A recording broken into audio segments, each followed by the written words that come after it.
Olá, meu nome é Lucas e ao longo da discussão que se inicia agora nós falaremos sobre moralidade, evolução e emoção. A gente começa com a pergunta: o que há de errado com essa imagem? A maior parte das pessoas vai considerar que o que está representado nessa imagem seja algo imoral, no sentido de uma criança em condições péssimas sanitárias, no meio de um lixão, é algo muito errado, é algo imoral. E a maior parte das pessoas vai sentir revolta diante de uma imagem como essa. E que emoção é despertada por essa imagem? Quem conhece o histórico do presidente Nelson Mandela vai sentir orgulho ou felicidade da vitória moral obtida por ele após anos preso, né, durante o regime do apartheid na África do Sul, ele conquistando a posição de presidente do país.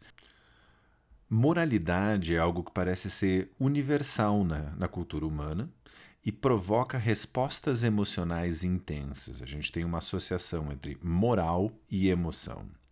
A resposta emocional ela serve como um guia para as ações dos indivíduos, especialmente indicando o que é certo e o que é errado em termos de moralidade. Vamos trazer algumas definições, então. Primeira definição de moralidade que a gente traz: um senso de conduta que classifica as intenções, decisões e ações como boas ou más. Algo vai ser julgado imoral se um ser humano sofre como resultado da ação intencional de outro. Vamos testar essa definição, então. A gente tem aqui o assassinato a sangue frio de um capitão do Vietcong, né, a Fronte Nacional para a Liberação do Sul do Vietnã, sendo assassinado por um general das forças sul-vietnamitas. O sujeito que está sendo morto estava algemado, estava preso, né, não tinha como se defender, e o general simplesmente pega uma arma e mata o sujeito ali em frente ao fotógrafo. Gera incômodo em muitas pessoas. Então eu tenho dano sendo causado a uma pessoa, isso é considerado uma ação imoral. Mas imagens como esta e como esta geraram desconforto em muitas pessoas. O alemão Günther von Hagens desenvolveu essa técnica para preservação de corpos, a plastinação, que mantém o corpo com uma estrutura muito semelhante à que tinha em vida, e utilizou essa técnica para fins artísticos na exposição Body Roads. Isso provocou o incômodo de muitas instituições e muitas pessoas que julgaram a exposição imoral. Lembrando, nossa definição original era: imoral é algo que leva a dano ou sofrimento intencional de alguém. Mas todos os participantes dessa exposição eles já estavam mortos. Eles não tinham como estar sofrendo. Todos eles eram voluntários. Todos eles assinaram a doação dos seus corpos ainda em vida. Então, que dano ou sofrimento foi ou está sendo causado a essas pessoas? A nossa definição inicial de que algo é julgado imoral se um ser humano sofre como resultado da ação intencional de outro não explica o incômodo que as pessoas sentem frente à exposição Body Roads. Em 2001, um pesquisador da área de emoções e moralidade fez um experimento com um desafio muito curioso. Julie e Mark são irmão e irmã. Estão viajando juntos pela França nas férias de verão da faculdade. Uma noite, estão sozinhos em uma cabana perto da praia. Decidem que seria interessante e divertido se tentassem fazer amor. No mínimo, seria uma experiência nova para ambos. Julie já estava tomando pílula, mas Mark usa um preservativo por garantia. Os dois gostam da experiência, mas decidem não repeti-la. Guardam aquela noite como um segredo especial que faz com que se sintam mais próximos um do outro. É moralmente aceitável que tenham feito sexo? Todas as objeções que foram levantadas nesse experimento conduzido pelo Haidt tinham uma resposta racional. Então, não havia nenhuma chance de gravidez, os dois estavam de acordo com o que eles estavam fazendo, ninguém mais ficou sabendo do que aconteceu, mas mesmo assim as pessoas sentem por meio de emoções, de que tem algo errado. Isso indica que a gente precisa melhorar a nossa definição. A gente vai melhorar a nossa definição trazendo tipos de moralidade. A definição simples não dá conta de todas as situações julgadas imorais, né? Então, que novas definições a gente vai trazer? Uma das maneiras de se entender moralidade é na forma de esferas da moralidade, algo proposto lá em 1997. A primeira esfera se refere à moral da autonomia, que tem como propósito, se refere à prevenção de dano ao indivíduo, inclusive o dano ligado à perda de liberdade, ao dano de perda de direitos individuais. E quando alguém fura a fila, né, e passa na frente no nosso lugar, a gente fica incomodado com a pessoa porque a moral da autonomia está sendo ferida. A segunda esfera é a moral comunitária, que vai se referir à prevenção do dano à comunidade e ao grupo. Isso inclui preservação da hierarquia e respeito às pessoas mais velhas. Então, se por acaso a gente vê uma pessoa com mais idade sendo desrespeitada, é a esfera da moral comunitária que está envolvida. E a terceira esfera é a esfera da moral divina. É a preservação daquilo que é santo ou puro, ou na sua origem, em termos evolutivos, limpo, né? Se a gente for buscar o nosso histórico evolutivo, o divino ele está associado à pureza e à limpeza. Então, cada uma dessas esferas da moralidade desperta um tipo de emoção diferente. Quando a moral da autonomia é quebrada, alguém fura a fila ou alguém nos causa dano, a emoção que a gente sente é raiva, e isso vai levar a uma resposta comportamental. Quando alguém fere a moral comunitária, a emoção que a gente sente com relação a essa pessoa é desprezo. E se alguém quebra a moral divina, como no caso da exposição Body Roads, a gente sente nojo, desgosto. Então, segundo essa proposição, a gente teria pelo menos 3 esferas da moralidade: a da autonomia, a comunitária e a divina, cada uma com uma emoção associada. Para a gente conseguir entender algumas dessas esferas, a gente tem que entender o que está se passando na cabeça das outras pessoas. E aí a gente tem que trazer um conceito chamado teoria da mente. Teoria da mente é a capacidade que a gente tem de identificar os estados mentais, os estados internos de uma outra pessoa. Isso vai ser necessário para esse senso moral, porque a gente precisa entender como é que o outro vai se sentir diante das nossas ações. E uma das maneiras da gente perceber a importância da gente ser capaz de identificar os estados mentais das outras pessoas, os estados internos, está no fato de que as pessoas com diagnóstico de transtorno do espectro do autismo têm dificuldade em identificar esses estados mentais. Então, será que eles vão ter dificuldade com um senso moral? A resposta que a gente tem, a partir de depoimento de uma ativista autista bastante importante, é que sim. Eu trago como exemplo a Temple Grandin. Ela talvez a pessoa com um diagnóstico de transtorno do espectro do autismo mais famosa que a gente tenha no mundo, né? Ela é nas classificações antigas, ela seria uma pessoa classificada com Asperger, que costuma ter a cognição preservada, né? A dificuldade é com o componente social. Ela é veterinária. Ela é pesquisadora na Universidade do Estado do Colorado, nos Estados Unidos, né? Ela é a referência em comportamento animal, né? E especialmente no desenvolvimento de abatedouros, né? Ela consegue saber como a vaca se sente no abatedouro, então ela ajudou, né, a desenvolver uma série de estratégias de como planejar o abatedouro de maneira que o animal sofra o menos possível. E então essa pessoa com diagnóstico de autismo elaborou uma série de regras úteis para autistas. Esse material eu extraí algum tempo atrás do site autism.org, né? Um site voltado para pessoas e famílias de pessoas com diagnóstico de transtorno do autismo. Então, a Temple Grandin colocou como regra, né, coisas muito ruins: assassinato, roubo, perjúrio, né, mentir sobre juramento, machucar ou bater em outras pessoas. E ela explica, essa é uma regra necessária para manter a ordem na sociedade. Diferentes são as regras de cortesia: não furar a fila, agradecer quando alguém faz alguma coisa boa pra gente, manter-se limpo, né, cuidar da sua própria higiene. Isso é necessário para deixar os outros mais confortáveis. A gente tem algumas coisas que são ilegais, mas que não são ruins. Ela traz isso como um alerta de que certas regras precisam ser seguidas, mesmo que não exista dano. Então, exceder a velocidade máxima permitida numa via por uma pequena, né, um pequeno excesso, estacionar em local proibido é contra a lei, mas não causa dano. E ela destaca algumas coisas que são estranhezas no sistema. Por exemplo, crimes sexuais, eles costumam ter penas maiores do que assassinato, né? E o dano causado no assassinato é um dano bastante marcante. Consumir drogas ilícitas em alguns lugares do mundo pode ter penas maiores do que causar a morte de uma pessoa no trânsito.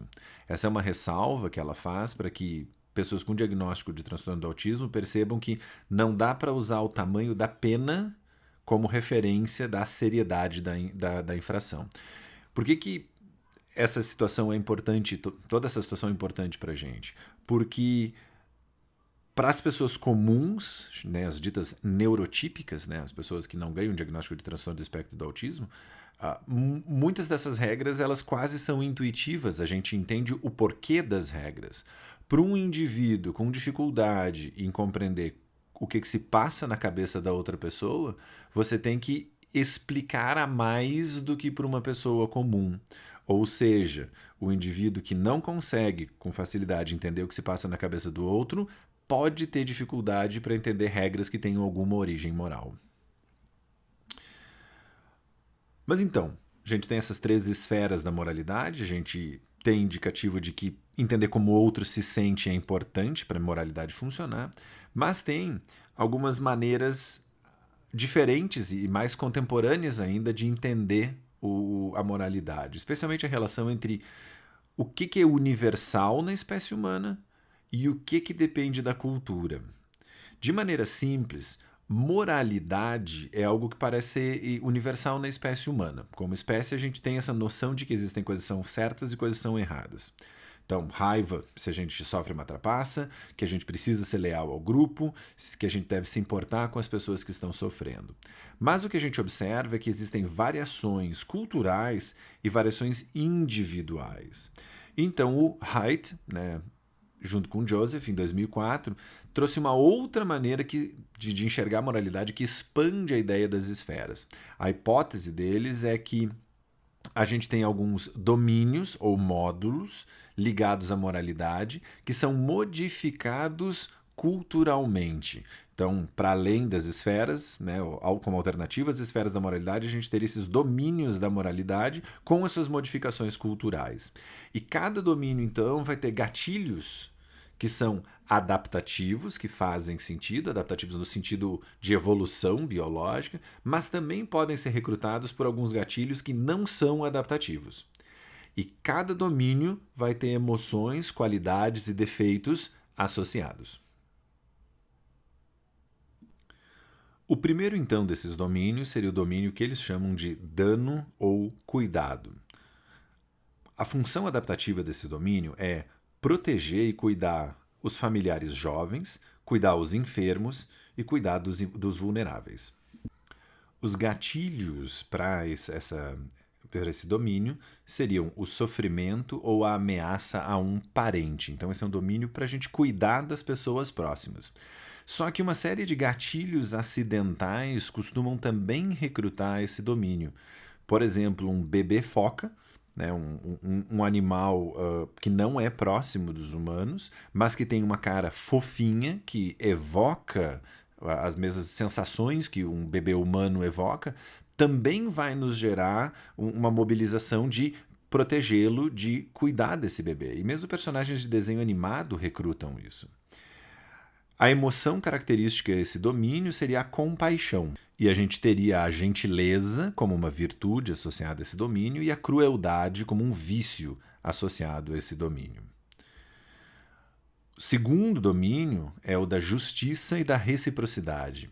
A função adaptativa dele vai ser colher os frutos de uma relação com uma pessoa não aparentada. É a lógica de altruísmo recíproco. Eu te ajudo se você me ajudar.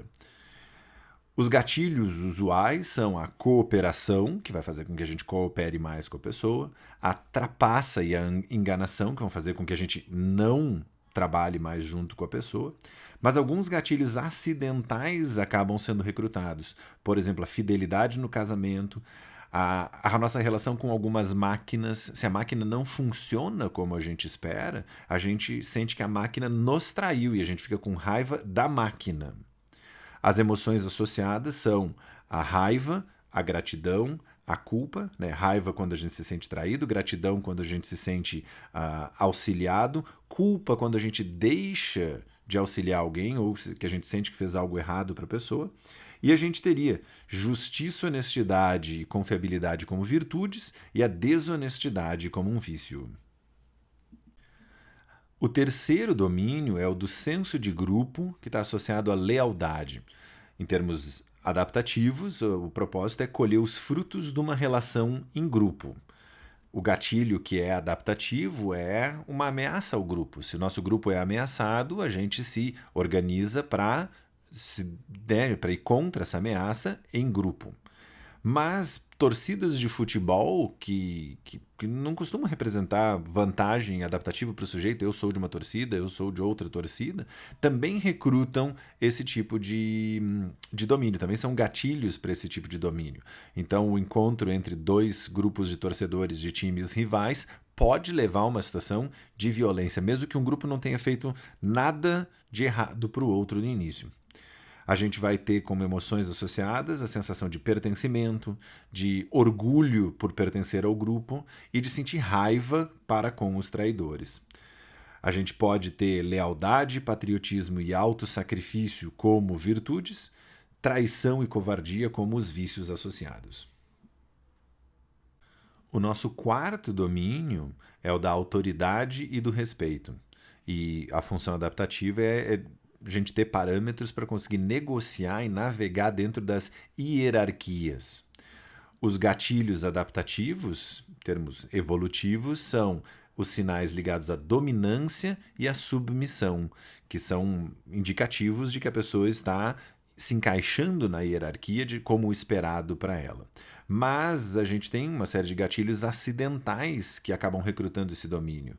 Aquele indivíduo na posição de chefe, ou que é um profissional respeitado, ou mesmo uma celebridade, ela passa a ser tratada como mais alta na hierarquia do que necessariamente ela deveria. As emoções características são o respeito e o medo. E como virtudes e vícios, a gente tem a obediência e a deferência no sentido positivo e a desobediência e a presunção na direção negativa. E o último dos domínios é o da pureza e da santidade. Na sua origem, a função era evitar contato com micróbios, com parasitas, coisas que podem levar a um quadro de doença. Gatilhos que são adaptativos é o lixo, porque o lixo costuma ter uma série de agentes contaminantes, e pessoas que estejam doentes, no sentido de essas pessoas estão com algum tipo de infecção que pode passar para as outras pessoas. Lembrando, isso é evolutivamente adaptativo. Mas criam-se alguns gatilhos acidentais, como, por exemplo, os tabus, uma série de regras que precisam ser seguidas, mas que não necessariamente são adaptativas. As emoções associadas são o nojo, o desgosto, e as virtudes são a moderação, a castidade, a piedade e a limpeza, e os vícios são a luxúria e a excessividade. A gente consegue perceber nesse quinto domínio, que é semelhante à esfera da moral divina, na teorização anterior, como a religião tem um papel importante aí. A gente tem que lembrar na origem, né, das religiões como orientação para como se viver uma vida limpa, uma vida pura. Onde é que entram as variações culturais? Quase todas as culturas consomem algum tipo de proteína, frequentemente, elas precisam consumir proteína e frequentemente consomem na forma de proteína animal.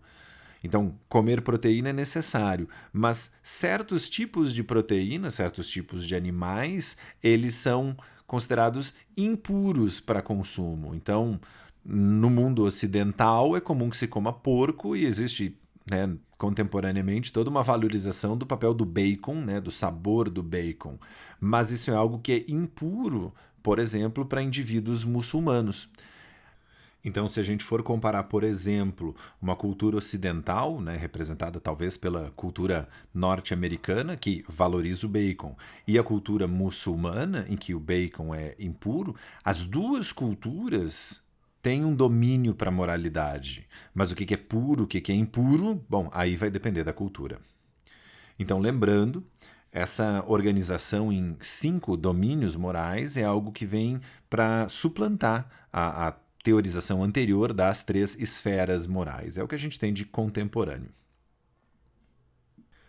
E uma das maneiras comuns da gente estudar a moralidade é por meio de dilemas morais.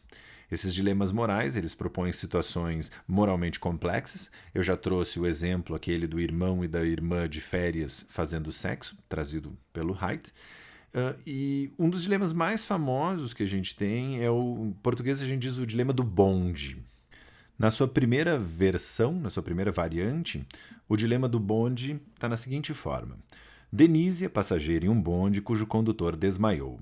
Nos trilhos adiante há 5 pessoas. Num trilho lateral há apenas uma pessoa. Denise pode desviar o bonde, matando uma pessoa, ou deixar que siga reto, permitindo que 5 pessoas morram. É moralmente permissível que Denise desvie o bonde? Na investigação feita ali em 2007, 85% das pessoas indicaram que sim, era aceitável, era permissível moralmente que Denise desviasse o bonde. O sacrifício de uma pessoa justifica a preservação de 5 pessoas. Mas na segunda variante a história é um pouco diferente. Frank está em uma passarela em cima dos trilhos. Ele vê um bonde descontrolado se aproximando. Há 5 pessoas sobre os trilhos. Frank sabe que a única maneira de parar o bonde é jogar um grande peso no seu caminho. Mas a única coisa suficientemente pesada, e a gente tem que assumir que vai ser pesado o suficiente, tá? É um homem gordo, que também está na passarela. Frank pode empurrar o homem gordo para cima dos trilhos, matando-o, né? Isso vai desacelerar o trem e permitir que as 5 pessoas escapem, ou pode não fazê-lo, permitindo que as 5 pessoas morram. É moralmente permissível que Frank empurre o homem? Nesse caso, 12% das pessoas consideraram aceitável. Matematicamente é a mesma coisa. Eu sacrifico uma pessoa, ou uma pessoa morre, né, para que 5 sejam salvas. Terceira situação. Ned está perto dos trilhos e percebe um bonde descontrolado se aproximando. Adiante nos trilhos há 5 pessoas. Ned está ao lado de uma alavanca que permite um curto desvio do bonde. Nesse desvio há um objeto pesado. Se o bonde atingir esse objeto, sua velocidade diminuirá, dando tempo para 5 pessoas saírem do caminho. O objeto pesado é um homem parado sobre os trilhos. Ned pode acionar a alavanca, prevenindo a morte das 5 pessoas, mas matando o homem, ou pode não fazer isso, permitindo que as 5 pessoas morram. É moralmente permissível que Ned acione a alavanca? Nesse caso, 56% das pessoas consideraram aceitável. E na quarta variante, Oscar está caminhando perto dos trilhos. Percebe um bonde, descontrolado, se aproximando. Adiante nos trilhos, há 5 pessoas. Oscar está ao lado de uma alavanca que permite um curto desvio do bonde. Nesse desvio, há um objeto pesado. Se o bonde atingir esse objeto, sua velocidade diminuirá, dando tempo para 5 pessoas saírem do caminho. Há um homem na frente do objeto pesado. Oscar pode acionar a alavanca, prevenindo a morte das 5 pessoas, mas matando o homem, ou pode evitar fazê-lo, permitindo que as 5 pessoas morram. De novo, a conta é a mesma. Morre uma pessoa para salvar 5. Mas nesse caso, quem está parando o trem é o objeto pesado, não é o homem que está nos trilhos. Nesse caso, 72% das pessoas consideraram aceitável que Ned acionasse a alavanca. Então, a gente tem na situação 1, 85% considerando aceitável. Na situação 2, 12% considerando aceitável. Na situação 3, 56%, na situação 4, 72%. Por que essas diferenças todas? A gente vai explicar isso por meio do princípio do duplo efeito. É permissível causar dano a alguém para que se obtenha um bem maior, mas apenas se esse dano for um subproduto da ação, não o meio para executar a ação. É por isso que a situação 1, em que o trem é desviado e a pessoa morre como consequência, ela é mais aceitável do que as situações 2 e 3, em que a pessoa é o meio para que o trem diminua de velocidade ou as pessoas sejam salvas. E da mesma maneira, na situação 4, a pessoa morre porque ela está ali no meio do caminho do trem que está indo parar num objeto pesado. Mais ainda, a gente também deve prevenir a criação de uma nova ameaça. Então, a gente não deve colocar em perigo alguém que não estava em perigo. Isso mostra por que a situação 2 é a menos aceitável de todas. Nas outras situações, o homem que acaba morrendo, ele estava sob os trilhos, que é algo visto como perigoso. Na situação 2, ele estava sob uma plataforma, ele estava em segurança. E ele foi daí colocado artificialmente em risco, né, e morre para salvar as outras 5. E ainda, terceiro parâmetro, a gente deve evitar um envolvimento direto. Então, quando a gente está próximo da ação, a gente tende a preferir um pouco menos do que se a gente estiver à distância. Então, a situação 3 ela é mais aceitável do que a situação 2, porque na situação 3 a pessoa puxa uma alavanca e o bonde muda de direção. Na situação 2, é a própria pessoa empurrando o homem gordo sobre os trilhos que vai fazer com que as 5 pessoas sejam salvas. Então tem uma questão de proximidade.